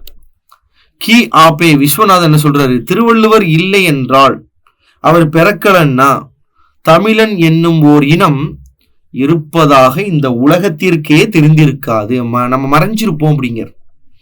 திருக்குறள் என்னும் ஒரு நூல் இல்லை என்றால் தமிழ் மொழி என்ற ஒரு மொழி இருப்பதாக இந்த உலகத்துல உள்ளவங்களுக்கு தெரிஞ்சிருக்காதுங்கிறார் கி ஆபே விஸ்வநாதன். அப்போ பாருங்க எவ்வளவு ஸ்டவுட்டா பேசுறாங்க பாருங்க. நம்மள தமிழன், அப்ப தமிழ் மொழி பேசும் பொழுதும் தமிழின் சிறப்பை உணரும் பொழுது அப்படி ரத்தம் அப்படியே சுண்டி நிக்கணும். விஸ்வநாதனோட கூற்று அப்ப எவ்வளவு தமிழ்ல திருக்குறள் ஆராய்ஞ்சிருப்பாரு பாருங்க. எப்ப திருவள்ளுவர் பிறக்கலன்னா தமிழ் மகன் என்று தமிழ் மொழியை பேசுற ஒருத்தன் உலகத்துல இருந்தது யாருக்கும் தெரிஞ்சிருக்காதுங்கிற. சுரதா அவர் வர்றாரு பாருங்க. அவரு சுப்புரத்னதாசர், பாரதிதாசனுக்கு அடிமையாக இருந்தவர். அவர் சொல்றாரு, தித்திக்கும் தமிழிலே முத்து முத்தாய் பாடல் செய்தவர் வள்ளுவருங்கிறார். சுரதா நீ எப்படி வச்சுக்கோங்க, முத்து முத்தாய், தித்திக்கும். தித்திக்கும்னா இனிப்பா இருக்கும். இனிப்பை பார்த்தா நம்ம தான்னு கேட்போம், எனக்கு தா அப்படின்னு கேட்போம். கேட்போமா கேட்க மாட்டான். வீட்டில் ஸ்வீட்ஸ் இருந்துச்சுன்னா தித்திக்கும் கூடிய இனிப்பு இருந்தா தா எனக்கு தான் கேட்போம். சுரதான் ஞாபகம், தித்திக்கும் சுரதா அப்படின்னு ஞாபகம். திருவள்ளுவர் தோன்றவில்லை என்றால் தமிழன் என்றவர் தெரிஞ்சிருக்காதுன்னு சொல்றாரு. பாருங்க, மத்தவங்களும் ஆப்பு வைக்கிற மாதிரி பேசுறாரு. அதான் கீ ஆப்பே அப்படின்னு சொல்லுங்க. ஸோ அப்படி பாரதியார் பேசுனது, பாரதிதாசன் பேசுனது, கவிமணி பேசுனதுன்னு ஈஸியா புரிந்து கொள்ள முடியும். இன்னும் இருக்கு. திருக்குறளுடைய சிறப்பை பேசுறதுக்கே புலவர்கள் ஒரு நூலே எழுதிட்டான். அது பேரு திருவள்ளுவ மாலை. பாலெல்லாம் நல்லாவின் பாலாமோ, பாரிலுள்ள நூலெல்லாம் வள்ளுவர் செய் நூலாமோங்கிறார் பாருங்க. ஸோ பாலெல்லாம் நல்லாவின் பாலாம். இந்த உலகத்துல பாருனா உலகம். இந்த உலகத்துல எழுதப்பட்ட எல்லா நூல்களும் வள்ளுவர் செய்த நூலுக்கு சமமாயிருமா? நீ நூல் எழுதுற, நான் நூல் எழுதக்கூடிய கவிஞன் திருவள்ளுவர் ஆயிட முடியுமான்னு கேட்கிற. இறையனார் சொல்லும் பொழுதே செந்தளிர் கற்பகத்தின் தெய்வ திருமலர் போன் புலவர் வள்ளுவன் வாய்ச்சொல். இறையனார் எப்படி ஞாபகம்? இறைவனுக்கு கற்பூரம் ஏத்துவம் ஞாபகம் வச்சுக்கோங்க, கற்பகம் அப்படின்னு ஞாபகம் வச்சுக்கோங்க.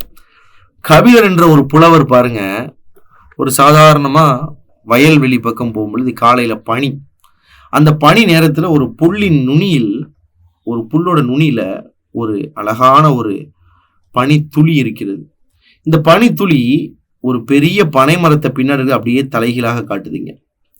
அப்போ அதை பார்த்துட்டு திணையளவு போதா சிறுபுல் நீர் நீண்ட பனையளவு காட்டும் படித்தாள் என்று இந்த பனித்துளி இவ்வளோ பெரிய பனைமரத்தையும் தனக்குள்ள காட்டுது. இதேதான் திருக்குறளும் செய்யுது அப்படின்னு சொல்லியிருக்காரு. திருக்குறள்ல ஒரு முக்கியமான அடிகள் நிறைய இருக்கு. திருக்குறள் 1330 முக்கியம்தான். சில அடிகளை கொடுத்துருக்காங்க. அறிவற்றம் காக்கும் கருவி, செருவர்க்கும் உள்ளளிக்கல் ஆகாரன், பயவா கலரணையர் கல்லாதவர், அறத்தான் வருவதே இன்பங்கிறார். மனுஷனுக்கு எப்போ இன்பம் வரும்? பணம் சம்பாதிக்கிறதுனால இல்ல, நல்ல வாழ்க்கை, அற வாழ்க்கை வாழ்ந்தாதான் இன்பம் வருங்கிறார். மனத்துக்கண் மாசிலன் ஆகுதல் அறம்ங்கிறார். மனத்தில் நாம் குற்றமற்றவராக இருக்க வேண்டும். பிறர் நமக்கு சர்டிபிகேட் தரணும் அவசியம் கிடையாது. முயற்சி திருவினையாக்கும், முயற்சியின்மை இன்மை புகுத்திவிடும். இடுக்கண் வருங்கால் நகுக, அதுக்கப்புறம் கனியிருப்ப காய் கவர்ந்தற்று, அன்பிற்கும் உண்டு அடைக்கும் தாள், ஒருத்தாருக்கு ஒரு நாளே இன்பம். பாருங்க எவ்வளவு பெரிய வார்த்தை பாருங்க. ஒருத்தனை தண்டிக்கிறவங்களுக்கு, ஒரு குற்றத்தை செஞ்சவனை தண்டிக்கிறவங்களுக்கு ஒரு நாள் தான்ப்பா இன்பங்கிறார். இதெல்லாம் யாராவது சொல்ல முடியுமா? யாராவது உலகத்துல சொல்ல முடியுமா? ஒருத்தாருக்கு ஒரு தாரே இன்பம். சாரணம் காட்டு மிரண்டியாக வாழ்ந்து கொண்டிருந்த மக்கள்கிட்ட தான் இயேசுநாதர் பிறந்து ஒரு எண்ணத்தில் அறைந்தார் மறுகண்ணத்தையும் காட்டுங்க. அதுக்கு முன்னாடியே நம்ம முன்னோர் பாருங்க, திருவள்ளுவர் சொல்லிட்டு போயிட்டார், உன்னை ஒருத்தன் குற்றப்படுத்தி காயப்படுத்துறான், அவனை தண்டிக்கிறதுக்கு ஒரு நாள் தான் உனக்கு இன்பம்ங்கிறார். அப்போ இயேசு கிறிஸ்து போதிப்பதற்கு முன்பே பார்த்தீங்கன்னா திருவள்ளுவர் போதிச்சுட்டு போயிட்டார். பிறப்போக்கும் எல்லாம் இருக்குங்கிறார். பிறப்பு ஒக்கும்னு அர்த்தம், பிறக்கும் போது எல்லாம் ஒண்ணுதான்.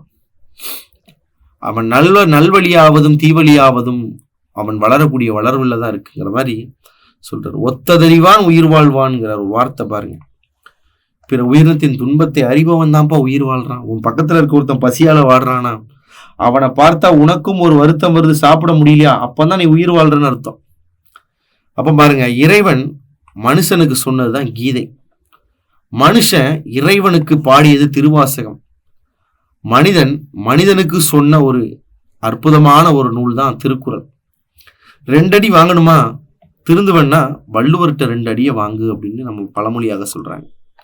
ஸோ திருவள்ளுவருடைய சிலை வைத்து இப்பொழுது 25 ஆண்டுகள் வெற்றிகரமாக கொண்டாடி கொண்டு வருகிறாங்க. கன்னியாகுமரியில திருவள்ளுவருக்கு ஒரு சிலை வைத்திருக்கிறாங்க இல்லையா, அந்த சிலை வைத்து இந்த ஆண்டு 25 ஆண்டுகள் ஆகிவிட்டது. ஸோ அப்படி ஒரு அற்புதமான ஒரு சிலையை நம்ம திருவள்ளுவருக்கு நினைவாக நம்ம வச்சிருக்கோம். இப்போ ஒரு கண்ணாடி பாலம் கூட பார்த்தீங்க அப்படின்னா உங்களுக்கு திருவள்ளுவருக்காக, அந்த திருவள்ளுவர் சிலை சந்திக்க செல்பவர்களுக்காக உருவாக்கப்பட்டிருக்கு கண்ணாடி பாலம். முடிந்தால் போய் பாருங்க. நம்ம இவர் தமிழின் பெருந்தகை திருவள்ளுவருக்கு நம்ம பெரிய சிறப்பு எதுவும் செய்ய முடியாது, நம்மளால முடிஞ்ச சிலை இதுதான் வச்சிருக்கிறாங்க. 1990 ஆரம்பிச்சு இந்த பணி பார்த்தீங்கன்னா 2000ஆம் ஆண்டு ஜனவரி 1 திறக்கப்பட்டு இருக்கு.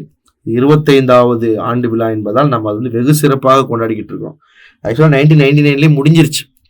2000ஆம் ஆண்டு ஜனவரி 1 திறந்தாங்க. ஸோ அதனால இந்த திருவள்ளுவர் சிலை இப்பொழுது ஒரு வரலாற்று சிறப்புமிக்கப்பட்ட ஒரு இடமாகவும் மாறி இருக்கிறது. அப்போது வந்து நம்ம தொடர்ந்து பெருமைப்படுத்தியிருக்கிறோம். திருவள்ளூருக்கு வள்ளுவர் கோட்டம் என்கின்ற ஒரு சிறப்பு நாம் செய்திருக்கிறோம் சென்னையில். ஸோ பாருங்கள், கொடுத்துருக்காங்க. திருவள்ளூர் சிலை 133 அடி நிறுவப்பட்டிருக்கு. ஸோ வேலூர் மாவட்டத்தில் திருவள்ளுவருடைய பெயரில் திருவள்ளுவர் பல்கலைக்கழகம் என்கிற ஒரு பல்கலைக்கழகத்தையும் அமைத்திருக்கிறோம். ஸோ திருக்குறளை சிறப்பித்து திருவள்ளுவர் மாலை பாடுகிறது. அதில் 53 புலவர்கள் 55 பாடல்கள் பாடியிருக்கிறாங்க. நிறைய மேற்கோள்கள் காட்டலாம். திருக்குறள் முழுசும் பார்க்க போகிறோம். நம்ம 20 அதிகாரம் ஃபஸ்ட்டு தெளிவாக படிப்போம். அதனால தான் லைன் பை லைனாக உங்களுக்கு இன்ச் பை இன்ச் அதில் நான் சொல்கிறேன். நகல்வல்லர் அல்லார்க்கு மாயிரு இலகம் ஞாலம் பகலும் பார்பட்டன்றில். ஸோ இல்லறவியலை பற்றி பண்புடைமை என்கின்ற ஒரு திருக்குறளை வந்து பேசியிருக்கிறாங்க. அது திருக்குறளில் உள்ள எல்லா அதிகாரமும் படிக்கணுமா அப்படின்னு ஒரு கேள்வி வரும். திருக்குறள் எல்லாத்தையுமே படிக்கணுமா அப்படின்னு ஒரு கேள்வி வரும். 20 அதிகாரம் முதல்ல கொடுத்துருக்காங்க, அதை படிங்க. மீதி உள்ள அதிகாரத்தில் உள்ள பொருளையும் அதில் இருக்கக்கூடிய திருக்குறள் பற்றி செய்திகள் ஏதாவது இருந்துச்சுன்னா பாருங்க. ஸோ நகல்வல்லர் அல்லார்க்கு மாயிரு ஞாலம் பகலும் பார்பட்டன்றிருள். பிறரோடு கலந்து பழகி மகிழ முடியாதவருக்கு மிகப்பெரிய இந்த உலகம் பகலா இருந்தா கூட இருள் இருப்பது போலதான் இருக்கும். நகல் வளர்னா சந்தோஷமா இருக்கணும். மனுஷன் வந்து பிறந்துட்டோம் வருத்தப்பட்டுட்டு கண்ணீர் விட்டுக்கிட்டு ஐயோ ஐயோன்னே இருக்கக்கூடாது. சந்தோஷமா இருங்க. எல்லாரும் இனிமையாக இருங்கள், இனிமையை பிறருக்கு போதியுங்கள், சந்தோஷத்துல திளைத்திருங்க. ஸோ சந்தோஷமா இருந்தால்தான் பகல் உலகத்தை பகலாக பார்க்க முடியும். இல்லைன்னா பகல் உலகத்துல இருந்தா கூட நமக்கு இருட்டு தான் அப்படிங்கிறார். அருளினும் அன்பின் குலவி பொருளினும் செல்வச் செவிலியால் உண்டு. ஸோ அருள் என்கின்ற ஒரு அருள் எனக்கூடிய அன்பிற்கு பிறந்த குழந்தைக்கு அருள் என்பது ஒரு தாயாக இருந்தாலும் அருள் மட்டுமே போதாது, பொருள் என்கின்ற ஒரு செவிலித்தாயும் உண்டு அப்படின்னு சொல்லியிருக்காரு. இன்னைக்கே நமக்கே தெரியும், எல்லாரும் நல்ல அருளோட வாழ்ந்தா மட்டும் வாழ முடியுமா? கொஞ்சம் பொருளோடையும் வாழணும் இல்லையா? அதுதான் அவர் அன்னைக்கே சொல்லியிருக்காரு. கல்வியை பற்றி திருக்குறள்ல சொல்லாத ஒன்று என்றே கிடையாது. ஸோ உடையார் முன் இல்லார் போல் ஏக்கற்றும் கற்றார் கடையரே கல்லாதவர். எவ்வளவு பெரிய ஒரு வார்த்தை பாருங்க. மெய் சிலிர்க்க வைக்கக்கூடிய ஒரு வார்த்தை. உடையார் முன் இல்லார் போல் ஏக்கற்றும் கற்றார் கடையரே கல்லாதவர். கல்வியை எப்படிங்க பெறணும், எப்படி படிக்கணும்? நாம ஒரு விஷயத்த நம்ம சொல்றோம், நீங்க அதை கற்றுக்கொண்டிருக்கிறீர்கள். நாமும் அதே மாதிரி நாமோ பிறரிடம் சென்று ஒரு விஷயத்தை கற்போம். கற்கும் பொழுது எப்பவும் எப்படி இருக்கணும்னா, நீர் எப்படி மேலிருந்து கீழே இறங்கி வருதோ அந்த மாதிரி இருக்கும். கல்வியை பெறுபவர்கள் கீழே நல்ல பணிந்து பெற வேண்டும். முன்னாடி எல்லாம் பள்ளிக்கூடங்கள்ல படிக்கும் போது ஆசிரியரை பார்த்தா அப்படி ஒரு பணிவோட இருப்பாங்க. ஆசிரியர் வந்து ஒரு குரு அப்படின்னு நம்ம பணிந்து அவர்கிட்ட கல்வி வாங்குவாங்க. இன்றைக்கு பார்த்தோன்னா நம்மளே நிறைய யூடியூப்ல அங்கே நிறைய இடங்கள்ல பார்க்குறோம். ஆசிரியருக்கு எப்படிலாம் மரியாதை. பள்ளிக்கூட ஆசிரியர்களை பார்த்தீங்கன்னா அடிக்க போறாங்க மாணவர்கள். அங்கே இருக்கக்கூடிய மாணவர்கள்லாம் ஆசிரியரை வந்து திட்டுறது, அடிக்கிறது, தூக்கி வீசுறது, கள்ள தூக்கி வீசுறது. ஸோ கல்வியை எப்படி பெறணும்னு வள்ளுவர் சொல்லிக்கினே கல்வி எல்லாருக்கும் கிடைச்சிருச்சு, அதனால அது ஏளன பொருளா மாறிட்டான்னு தெரியல. முன்பு கல்வியை பெறுவதற்கு வள்ளுவர் எப்படி சொல்லியிருக்கார் பாருங்க. பணம் இல்லாத ஒரு ஏழை பணத்தை வாங்க ஒருவிடம் செல்லும் பொழுது, ஒரு செல்வத்தை வாங்க ஒருத்தர் கடன் வாங்க போறோம்னு வச்சுக்கோங்க, 5 லட்ச ரூபா கடன் வேணும். ஒரு உடல் சரியில்லை, 5 லட்ச ரூபா பணம் அவசரமா தேவைப்படுது, ஒருத்தர்கிட்ட வாங்க போறோம். எப்படி போவோம்? பணிந்து அவருடன் அப்படியே கீழே தாழ்ந்து பணத்தை வாங்கும். அப்படி அதிகாரம் பண்ண முடியுமா நம்ம? அப்படிதான் கல்வியை பெற வேண்டும் என்று வள்ளுவர் போதிக்கிறார். அப்படிதான் கல்வி பெறணும். அப்போ இல்லாதவர் இருப்பவர் முன்னாடி சென்று எப்படி அந்த கல்வியை பணத்தை பெறுகிறாரோ அப்படி ஒரு பணிவு தான் கல்விக்கு அடிப்படை என்று சொல்கிறார். ஸோ அதான் கல்வி கற்பதற்கான முறை என்றும் சொல்கிறார். கேடில் விழுச்செல்வம் கல்வி ஒருவருக்கு மாடல்ல மற்றையவை என்று சொல்லியிருக்காரு. இதெல்லாம் பார்ப்போம் நம்ம. சரி, இப்போ முதல் அதிகாரம், இன்னைக்கு நம்ம டாபிக்ல முதல் அதிகாரம் ஒழுக்கமுடைமையை பற்றி பார்க்க போறோம். 10 குறளையும் ஃபர்ஸ்ட் நல்லா மனப்பாடம் பண்ணிருங்க. அதுல இருந்து விடுபட்டதை கேட்கலாம், இல்லைன்னா அதுல பொருள் கேட்கலாம், என்ன அணின்னு கேட்கலாம், அதற்கு விளக்கம் கேட்கலாம், நிறைய எப்படினாலும் கேட்கலாம். முதல்ல ஒழுக்கமுடைமை. ஒரு மனிதனுக்கு இன்றியமையாத ஒரு குணம் என்பது ஒழுக்கம் தான். கல்விலாம் 2வது தான், படிப்புலாம் 2வது தான். ஃபர்ஸ்ட் எவ்வளவு டிசிப்ளினா இருக்கோமோ அதுதான் நம்மளோட வாழ்க்கையை உயர்த்தும். முதல் குறள் பாருங்க. ஒழுக்கம் விழுப்பம் தரலான், ஒழுக்கம் உயிரினும் ஓம்பப்படும். ஒழுக்கம் நமக்கு விழுப்பம் என்ற உயர்வை தருது இல்லையா? ஒழுக்கமா இருந்தா தானே உயர்வுக்கு போக முடியுது. நல்லா படிச்சா நம்ம உயர்வுக்கு போகலாம் அப்படின்னு சொல்ல முடியுமா? வாய்ப்பே கிடையாது. நல்லா படிச்சா உயர்வான நிலைக்கு போகலாம் அப்படி கிடையாது. நல்ல ஒழுக்கமா இருந்தா உயர்வான நிலைக்கு போகலாம். அப்போ அந்த விழுப்பம் என்பது மேன்மை, எக்ஸலன்ஸ் அப்படிங்கிறது குறிக்கும். அப்போ ஒருத்தருக்கு சிறப்பை தருவதே ஒழுக்கம் தானே. அந்த ஒழுக்கத்தை எப்படி நமக்கு பின்பற்றணுமா? உயிரை விட ஓம்பப்படுங்கிறார். ஓம்புதல் என்றால் காத்தல் வேண்டும். உயிரை விட மனுஷன் அதிகமா போராடுறது உயிருக்காக தான். அந்த உயிரை விட சிறந்ததுங்கிறார். ஒருத்தர் டக்குன்னு உங்களை ரோட்ல நிற்கும் போது டக்குன்னு ஒரு பெரிய கன் எடுத்து நீட்டி ஷூட் பண்ண போறானே, தெரிச்சு ஓடுறோமா, அப்போ உயிர் மேல எவ்வளவு ஆசை இருக்கு. அதை போன்று கூட சொல்ல, அதை விட ஒரு படி மேல போய் ஒழுக்கத்தை நாம் காக்க வேண்டும். நம்ம ஒழுக்கம் ஒன்றிய செயல் செய்யும் போது அதை விட உயிரை பாதுகாப்பதை விட பாதுகாக்க வேண்டும். 2, பரிந்தோம்பி காக்க ஒழுக்கம். தெரிந்தோம்பி தேரினும் அதே துணை. பரிந்தோம்பி காக்க அப்படின்னா எந்த பாடுபட்டாவது ஒழுக்கத்தை பாதுகாத்திருப்பா அப்படிங்கிறார். ஒழுக்கத்தை எப்படி பாதுகாக்கணுமா, எப்பாடுபட்டாலும்ங்கிறார். நம்ம நினைப்போம், என்னத்த ஒழுக்கம், இன்னைக்கு ஒரு 2 நாள் லீவ் விட்டுருமா விசாட்டி ஒழுக்கத்துக்கு அப்படின்ட்டு நம்ம ஒழுக்கம் ஒன்றிய செயலை செஞ்சுட்டு இருப்போம். ஆனா அவர் என்ன சொல்றாரு, எப்பாடுபட்டாலும் பரிந்தோம்பிங்கிறார். பரிந்தோம்பி காக்க ஒழுக்கம். ஏன்னா தெரிந்தோம்பி தேரினும், உலகத்துல நல்லா ஆராய்ச்சி பண்ணி பார்த்தா ஒரு ஒழுக்கம் தான் ஒரு மனுஷனுக்கு பெரிய துணையாக நிற்கு அப்படின்னு சொல்ற. 3, ஒழுக்கம் உடைமை குடிமை. இழுக்கம் இழிந்த பிறப்பாய்விடும். ஒரு மனிதன் ஒழுக்கமாக இருக்கும் வரைதான் அவனுடைய குடும்பத்தின் பெயர் உயர்ந்து நிற்கும். ஒழுக்கத்துக்கு ஆப்போசிட் என்னது, இழுக்கம். இழுக்கம் என்ன ஆயிரும், இழிந்த பிறப்பு. நம்ம பிறப்பை கேவலப்படுத்திடும், பிறப்பாய்விடும். அதனை இழிந்த பிறப்பாய்விடும், எளிமையான பெயரை நமக்கு கொடுத்துரும். நம்மளை திட்டாது, நம்ம பெயரை எப்படி சொல்லுவாங்க, நம்மளுடைய ஃபேமிலியை சொல்லி திட்டுவாங்க. குடிப்பெயரை கொண்டு நம்மளை குற்றப்படுத்தி விடுவார்கள். தமிழ்ல எத்தனையோ கெட்ட வார்த்தைகளை பயன்படுத்துறோம், பேசுறோம். எல்லா கெட்ட வார்த்தைகளையும் பாருங்க, அந்த மகனை, இந்த மகனை, அவன் மகனை, இவன் மகனை தான். நம்மளை யாராவது திட்டுறாங்களா, நம்மளை திட்டா நம்ம கேர் பண்ண மாட்டோம். அப்போ ஒழுக்கமோடு வாழும் வரை தான் நம்ம என்ன செய்வோம், குடும்பத்தின் பெயரை உயர்த்தி செல்வோம். ஒழுக்கம் இல்லை, நம்ம என்ன பண்ணிடுவாங்க, நம்ம குடும்பத்தோட பேரை கெட்டு சீரழிஞ்சி நம்முடைய தாய் தந்தையருக்கு இழுக்காயிரும். கெட்ட வார்த்தையில பேசுவாங்க. எப்படி சொல்லுவாங்க, அந்த மகனை, இந்த மகனை, அவன் மகனை, இவன் மகனைன்னு சொல்லுவாங்க. அப்போ ஒழுக்கம் உடைமை தான் குடிமை. இழுக்கம் இழிந்த பிறப்பாயிடும், பிறப்பை கேவலப்படுத்திட்டு போயிடும்.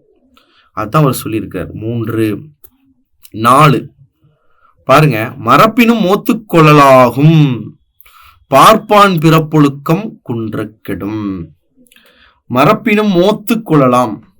மோத்து, மரப்பினும் மோத்து, இத எப்படி கொடுத்துருப்பாங்க சில மரப்பினும் ஓத்து கொள்ளலாம் அப்படின்னு கொடுத்துருப்பாங்க. மரப்பினும் ஓத்து கொள்ளலாம்னா, சார் நான் படிக்கிறேன் நிறைய, ஆனா நான் படிக்கிறதுலாம் மறந்து போகுது சார் அப்படின்னு நிறைய பேர் சொல்லுவாங்க. அது பிரச்சனை கிடையாது. ஏன்னா ஒரு பாடத்தை படிக்கிறோம் மறந்து போச்சு அப்படின்னா இது அறிவு சம்பந்தப்பட்டது.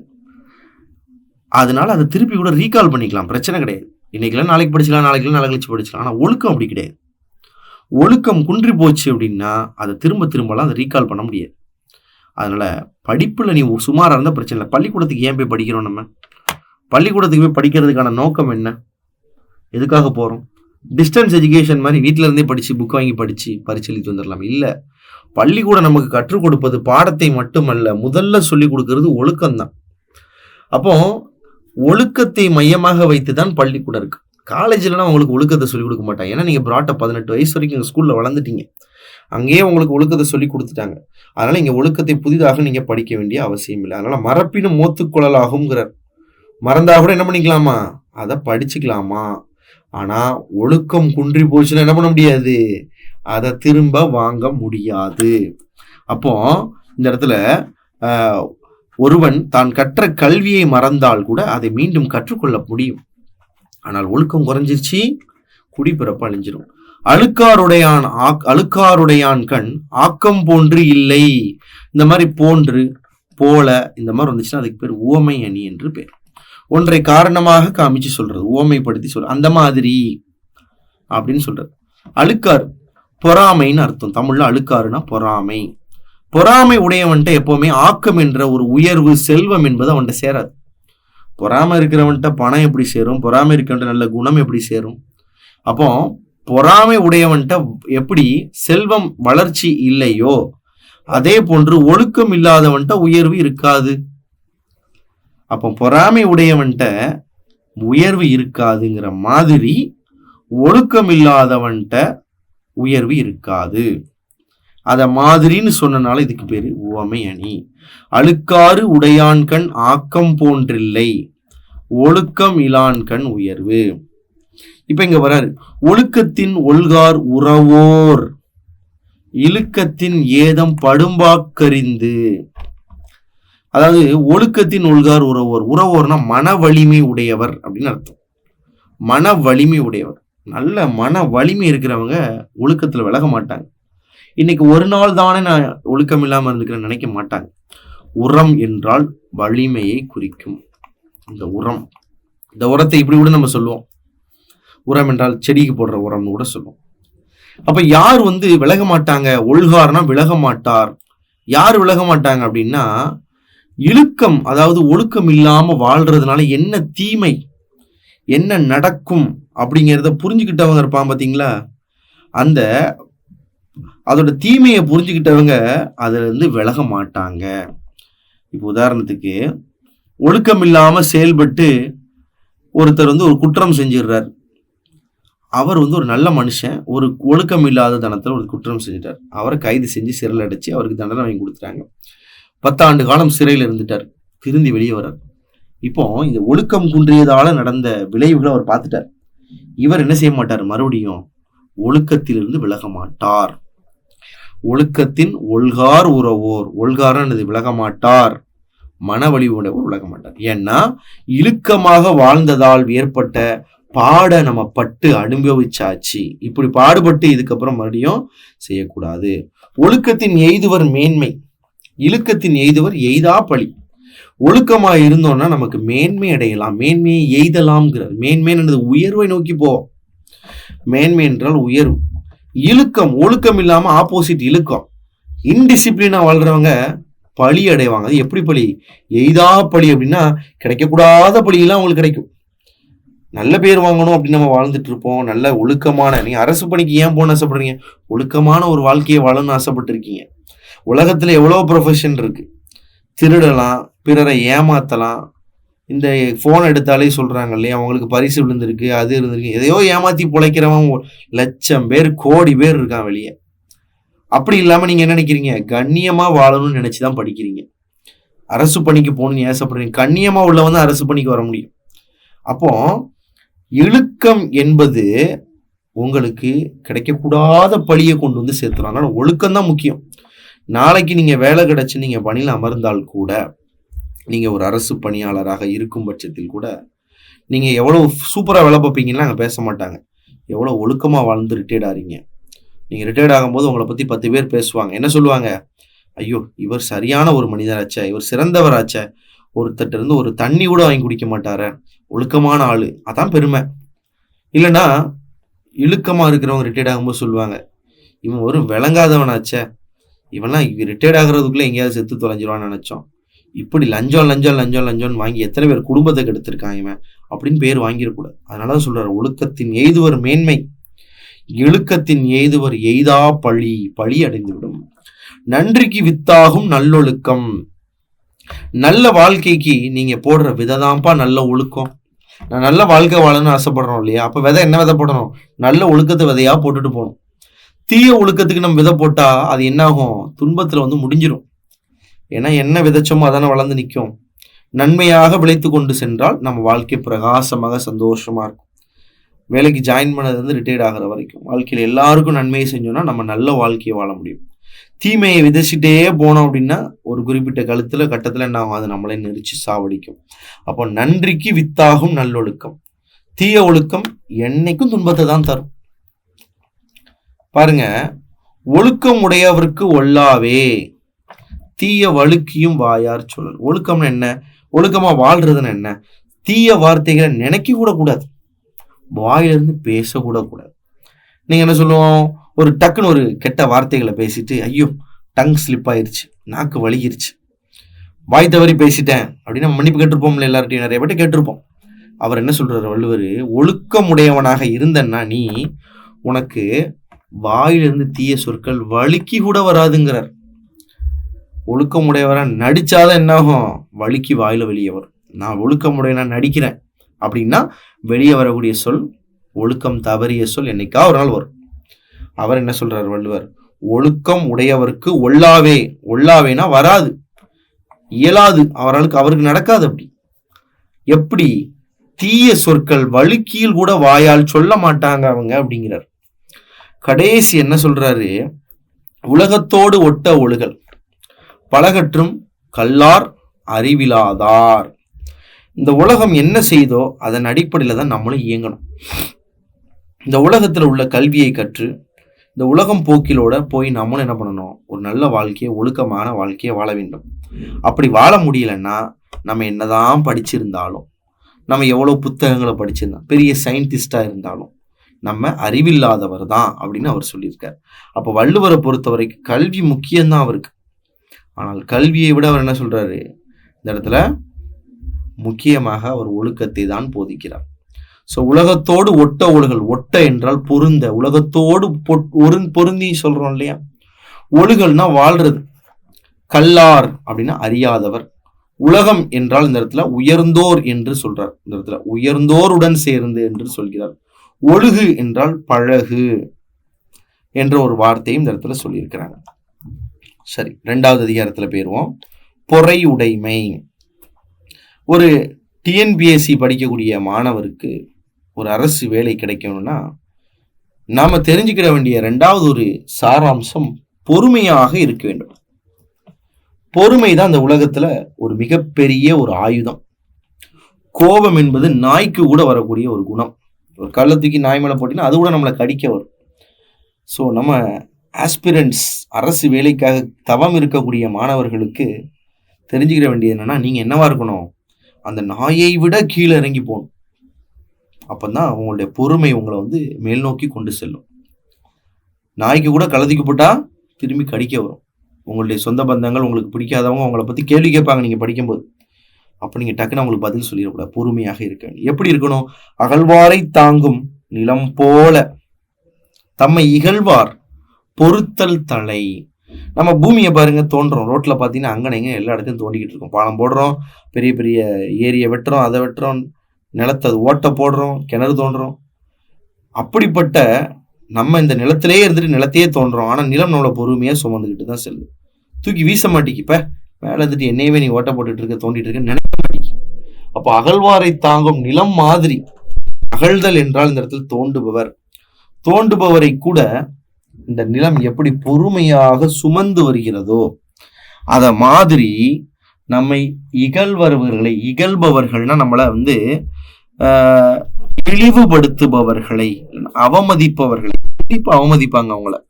நீங்க ஒரு ஒழுக்கமான ஒரு வாழ்க்கையை வாழ ஆசைப்படுறீங்க, கஷ்டப்பட போறீங்க, அந்த சுமையை சுமந்து கொண்டு படித்து கொண்டு சென்று கொண்டிருக்கிறீர்கள். உங்கள்கிட்ட கண்டிப்பா கொஸ்டின் கேட்பாங்க. உனக்கு என்ன வேலை கிடைக்க மாட்டேங்கி, இந்த வேலைலாம் லக்கு தான், என்னதான் படிச்சிருந்தாலும் 20 லட்சம் பேர் எழுதுனா லக்குல தான் வேலை கிடைக்கும் சொல்றாங்களா இல்லையா. அப்ப நம்மளை இகழ்வாங்க, அவமதிப்பாங்க. அப்ப அதை பொறுத்து கொள்வது வேண்டும். ஒரு ஹை எக்ஸாம்பிளுக்கு போயிட்டாரு அவர். பூமியை எடுத்துக்கப்பா அப்படிங்கிறார். பூமியை பாரு, தன்னை தோன்றவனே இந்த பூமி சுமந்துட்டு சுத்திக்கிட்டு இருக்குல்ல, அந்த அளவுக்கு பொறுமையா இரு, அதான் சிறந்த பண்பு. அதை போலன்னு சொன்னார் இல்லையா, அதனால இது உவமை அணி. சரி, 2வது வராரு, பொறுத்தல் இறப்பினை என்றும் அதனை மறத்தல் அதனினும் நன்றுங்கிற. ஒரு மனிதன் பொறுக்கிறது சிறந்ததுதான். ஆனா நம்மளை ஒருத்தர் கேட்டுட்டு போனார் இல்லையா, விமர்சித்துட்டு போனார், அவமதிச்சார் இல்லையா, அதை ஞாபகம் வைக்காம அதை மறந்துட்டுச்சு அப்படின்ட்டு இவரெல்லாம் சொல்றதை நம்ம ஏன் கேட்கணும், சரி ரைட் அப்படின்ட்டு பொறுத்ததோடு மட்டும் இல்லாம அந்த விஷயத்தையும் மறக்கிறோம் இல்லையா, அது அதை விட சிறந்ததுங்கிற. அதனினும் நன்று. பொறுத்தல் இறப்பினை என்றும் அதனை மறத்தல் அதனினும் நன்று, அதை விட சிறந்தது அது அப்படிங்கிற. அப்போ பொறுத்தல்னா பொறுத்து கொள்தல், இறப்பினைனா பிறர் செய்த துன்பத்தை என்று சொல்கிறார்கள். இன்மையுள் இன்மை விருந்தொராள், இதை பிரிக்கலாம், விருந்து கூட்டல் ஒராள் என்று சொல்ல முடியும். வன்மையில் வன்மை மடவார்புரை. இன்மைன்னா இந்த உலகத்துல பெரிய வலிமை என்னங்க. ஸோ இந்த இடத்துல பெரிய ஒரு வறுமை என்னங்க, கஷ்டத்திலேயே பெரிய கஷ்டம் என்ன கஷ்டம், அதான் இன்மைன்னா என்னதுன்னா அந்த இடத்துல வறுமை என்று அர்த்தம். இந்த உலகத்திலே பெரிய கஷ்டம் என்ன அப்படின்னா, வள்ளுவர் என்ன சொல்றாரு, விருந்து தேடி வீட்டுக்கு வந்தவங்களுக்கு விருந்து கொடுக்க முடியாத ஒரு நிலையில் இருப்பது. 10 பைசா கையில் இல்லாத ஒரு சூழல் இருக்கீங்க, இந்த நேரம் பார்த்து உங்க சொந்தக்காரங்க வராங்க, சாப்பிட்றீங்களான்னு கேட்கீங்க, அவங்களும் சாப்பிட்றேன் அப்படின்னு சொல்லிட்டாங்கன்னா இந்த நிலை உலகத்துல யாருக்குமே வரக்கூடாது. அவ்வளோ கஷ்டம். இதுதான் உலகத்துல கடுமையான ஒரு வறுமை நிலை. ஆனா உலகத்திலே வலிமையான ஒன்று இருக்கு. என்னன்னா, மடவார் கூறுவதை பொறுத்த. மடவார்னா அறிவில்லாதவருடைய வார்த்தைகளை காதுல போடாம தூக்கி வீசிட்டு அதை பொறுத்துட்டு போறோம்ல, இதான் என் வலிமை. வலிமைன்னா நம்ம நினைக்கிற மாதிரி 80 கிலோ எடை கொண்ட ஒரு பழுவை தோல்ல தூக்கி வச்சு சுமக்கிறதுக்கு பேர் வலிமை கிடையாது. என்னால் 1000 தம்பிள்ஸ் எடுத்து 1000 புஷ்அப்ஸ் எடுக்க முடியும். இது வலிமை கிடையாது. மன வலிமை தான் முக்கியம். மன வலிமை எப்படிப்பட்டது? மடவார் பொறை. அறியாதவர்கள் நம்மளை துன்பப்படுத்தும் போது பொறுக்கிறல்ல, அதுதான் வலிமை. அது சாதாரண வலிமைன்னு சொல்லல, வலிமையிலே சிறந்த வலிமைங்கிறார். இது என்னங்க அணி அப்படின்னா, இது எடுத்துக்காட்டு ஓமை அணி. அங்க போல போன்றுன்னு வந்துச்சுன்னா வெறும் ஓமை அணி. அப்படி சொல்லாம, இதை மாதிரின்னு சொல்லாம, ஒரு எக்ஸாம்பிள் அதே மாதிரி இன்னொரு எக்ஸாம்பிள், 2 எக்ஸாம்பிளை சொல்றதுக்கு பேரு எடுத்துக்காட்டு ஓமை அணி. இது எடுத்துக்காட்டுறார். வறுமையிலே பெரிய வறுமை இது, அதே மாதிரி வலிமையிலே சிறந்த வலிமை இது என்று இதை சொல்றது இங்க கொடுத்துருக்குறாங்க. சரி, அடுத்தது பாத்தீங்கன்னா, நிறையுடைமை நீங்காமை வேண்டின், பொறையுடைமை போற்றி ஒழுகப்படும். வாழ்க்கையில் எல்லா குணமும் நம்மள்ட்ட வந்து நிறைஞ்சிருக்கணும் அப்படின்னு நீங்க நினைச்சீங்கன்னா, பொறையுடைமையை நீங்க போற்றி அதை பின்பற்ற வேண்டும். ஒழுகுதல் என்றால் அதை பின்பற்ற வேண்டும். அப்போ நற்குணங்கள் வீட்டை விட்டு போகக்கூடாதுங்க. நம்மளை சுத்தி நற்குணங்களாக இருக்கும்னு நினைச்சது சரிதான். ஆனா பொறுமையை நாம் கடைபிடித்து வாழும் பொழுதுதான் அந்த நிறையுடைமை என்பது. வீடு நிறைஞ்சிருக்கணுங்கிறோம். அந்த நிறைதல் எல்லாமும் வரணும். வீட்டுல நிறைதல் என்றால் எல்லாமே வரணும். கல்வி வரணும், செல்வம் வரணும், அந்த இடத்துல அருள் வரணும், எல்லாமே வரணும். அது எல்லாம் வேணும்னா நீ என்ன வச்சிருக்கணுமா? கையில பொறுமையை கடைபிடிக்க வேண்டும். அப்ப நிறை என்றால் சால்பு, நீங்காமை வேண்டும் என்றால் விலகாமை இருக்க வேண்டும். ஒருத்தாரை ஒன்றாக வையாரை வைப்பர், பொறுத்தாரை பொன் போல் பொதிந்ததுன்னு ஒருத்தார். இந்த ஒருத்தார் அர்த்தம் தண்டிக்கிறவர். உங்களை ஒருத்தர் பேசிட்டாரு, உடனே கோவப்பட்டு அவரை போய் ஒரு அட்டி அடிச்சாச்சு, இல்லைன்னா அவரை காயப்படுத்திட்டு வந்தாச்சு பதிலுக்கு. இது எல்லாரும் செய்யற குணம் தான். உங்களை மாதிரி 1000 பேர் படிச்சுட்டு இருப்பாங்க. படிக்கிற எல்லாத்தையும் ஒரு விமர்சனம் சொல்பவர் இருப்பாரு. பொறுமையா இல்லாம அவர்கிட்ட போய் திருப்பி சண்டை போட்டு தாக்கி கையை காலை உடைச்சு ஆஸ்பத்திரிக்கு போய் அட்மிட் ஆகி, இவங்களெல்லாம் ஒரு பொருளாவே இந்த உலகத்துல நினைக்க மாட்டாங்க. பொறுத்தவர்கள் தான் தங்கத்தை போல மனதில் வைத்து பார்ப்பார்கள். அப்போ ஒருத்தார்னா தண்டிக்கிறவர், ரியாக்ட் பண்றவர். ஒரு விஷயம் நடந்துச்சுன்னா உடனே ரியாக்ட் பண்றவங்கள ஒரு பொருளாவே வைக்க மாட்டாங்க இந்த உலகத்துல. ஆனால் பொறுத்தவரை பொன் மாதிரி, எப்படி தங்கம் போன்று பொதித்து வைத்திருப்பார்கள் என்று சொல்லியிருக்கார். அதே மாதிரி ஒருத்தாருக்கு ஒரு நாளை இன்பம், அதே ஒருத்தல். இந்த ஒருத்தலை தண்டிக்கிறது. ஒருத்தர் நமக்கு தீமை செய்தவன தண்டிச்சிட்டோம்னா அன்னைக்கு ஒரு நாள் சந்தோஷமா இருக்கும், அப்பாடா திருப்பி பதிவு எங்கேயாச்சு. ஆனா பொறுத்தவருக்கு பொன்றும் துணையும் புகழ். இந்த உலகம் இருக்கிற வரைக்கும் புகழ் நிலைச்சிருக்குங்கிறார். பொன்றும் துணை, இந்த உலகம் இருக்கும் வரைக்கும் அவருடைய புகழ் இருக்கும்பா. இத மாதிரிலாம் யாரும் சொல்ல முடியும் உங்களுக்கு? சோ ஒருத்தாருக்கு ஒரு நாளை இன்பம், பொறுத்தாருக்கு பொன்றும் துணையும் புகழ். பொன்றும்னா அழியும் வரை. திறனல்ல தற்பிறர் செய்யணும், நோனொந்து அறநல்ல செய்யாமை நன்று. மற்றவன் செய்யட்டும் உங்களுக்கு, அவன் மிருகமா இருக்கட்டும் என்னமா இருக்கட்டும், ஒரு படிக்கிற மகனை இப்படி கேட்கக்கூடாதே, ஒரு இவனை பார்த்து நம்ம இப்படி கேள்வி கேட்டுட்டோமே அப்படின்னு நினைக்காம அவன் அறியாமையில கேட்டுட்டு போட்டு முட்டாளாவே இருக்கட்டும். ஒரு இப்படி கேட்டுட்டாங்க அதனால அங்கே திருப்பி என் மனசு கஷ்டமாயிடுச்சு, எப்பா அவன் முட்டாள் இருந்துட்டு போட்டோம், அவன் வயசு எத்தனையோ இருந்துட்டு போட்டு பெரியவனா இருக்கிறான், இப்படி ஒரு படிக்கக்கூடிய மாணவன் இப்படி கேட்குறான அப்படின்னு நம்ம நினைச்சாலும் அவனுக்கு திறன் இல்லை, அவன் யோசிக்கல, கேட்டுட்டான். அதற்காக நீ திரும்பி மனசு நொந்து அவனுக்கு அறமல்லாத விஷயத்தை செய்யக்கூடாது. அவன் சொல்லிட்டு போட்டோம், நீ அது திரும்பி அதுக்காக ரியாக்ட் பண்ணாத அப்படின்னு சொல்ற. திறனல்ல தற்பிறர் செய்யணும், திறனல்ல தற்பிறர் செய்யணும் அப்படின்னு அர்த்தம். உங்களுக்கு செய்யக்கூடாதவற்றை உங்களுக்கு அவர் செஞ்சா கூட, எனக்கு போய் இப்படி செஞ்சுட்டானே, நிறைய பேர் சொல்றேன் எனக்கு இப்படி செஞ்சுட்டாங்க, நான் நல்ல பையன் நல்ல மனுஷங்க, எனக்கு இப்படிலாம் செய்யணும் எப்படிங்க தோணுச்சு. சரிப்பா, அவன் திறனல்ல செய்தால் கூட நீ அந்த துன்பத்திற்கு வருந்தி நொந்து போய் அவனுக்கு அறமில்லாத விஷயத்த செஞ்சுட்டு போயிடாத. பாருங்க, படையப்பா சினிமா பார்த்துருப்பீங்க, அதுல ரஜினிகாந்த் பார்த்தீங்கன்னா அவர் குடும்பத்தையே பார்த்தீங்கன்னா நடுத்தூரில் நிப்பாட்டியிருப்பாங்க. இருந்தாலும் அவருடைய சித்தப்பாவுக்கு திரும்ப அவர் மறுபடியும் மீண்டும் ரஜினிகாந்த் என்ன பண்ணுவாரு, பணத்தை கொடுத்து அந்த வீட்டை காப்பாற்றி அவங்கள சேவ் பண்ணுவார். அவங்க எப்படி செஞ்சுட்டு போட்டோம், அவங்களுக்கு அதுக்காக நம்ம அறமில்லாத விஷயத்தை செய்யக்கூடாது அப்படின்னு நினைக்கிற அந்த பண்பு தான் சொல்றோம். மிகுதியான் மிக்கவை செய்தாரை தாம் தம் தகுதியான் வென்று விட. அவங்க அன்னைக்கு காலகட்டத்துல அந்த சினிமாவில் பார்த்தீங்கன்னா உங்களுக்கு தெரியும், நல்ல வசதியாக இருப்பாங்க. அவர் ரஜினிகாந்தோட நிலத்தை எல்லாத்தையும் எழுதி வாங்கிட்டு போயிடுவாங்க. அதான் என் ஹீரோயிசம்னா அதுதான். திரும்ப உடனே அவங்களுக்கு ரெஸ்பாண்ட் பண்ணி அவங்கள போய் அடிச்சு கவுக்குறவங்கள பேர் ஹீரோன்னு சொல்ல மாட்டேன், வில்லனை தான் அப்படி சொல்லுவாங்க. ஹீரோயிசம் அப்படிங்கிறது திருவள்ளுவர் சொல்ற மாதிரி தான். பாருங்க, உடனடியாக அந்த வீடு அவங்க எல்லாம் ஜப்தி பண்ற நேரத்துல போய் ரஜினிகாந்த் பணத்தை கொடுத்து தன்னோட நிலையை உயர்த்தி அந்த இடத்துல போய் நிற்பார்.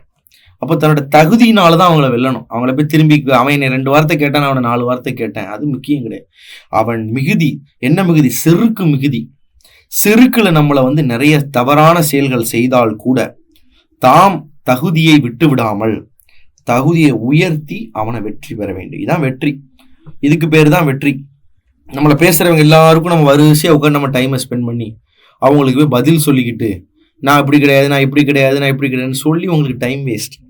மிகுதியான் மிக்கவை செய்தாரை தாம் தம் தகுதியான் வென்றுவிடல். என்ன மிகுதி? மனச்செருக்கு.